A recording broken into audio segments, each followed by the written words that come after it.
एक हरे भरे जंगल में नीलू नाम का एक नन्हा हाथी रहता था। नीलू बहुत ही चंचल और जिज्ञासु था।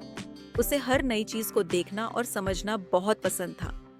लेकिन नीलू की एक समस्या थी। उसकी सूंड थोड़ी छोटी थी और वह अपनी सूंड से दूर की चीजें पकड़ने में दिक्कत महसूस करता था। एक दिन नीलू जंगल के पास की नदी के किनारे खेल रहा था। वहां उसने एक चमकीली बूंद देखी जो सूरज की रोशनी में जगमगा रही थी।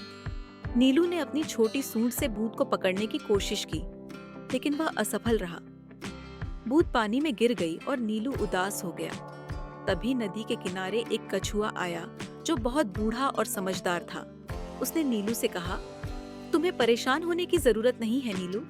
सबकी अपनी अपनी खूबियां होती हैं, बस तुम्हें अपनी ताकत को पहचानना होगा।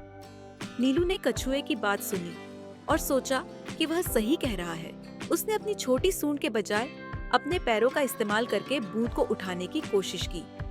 इस बार वह सफल हो गया। उसने धीरे धीरे बूंद को नदी में वापस रख दिया।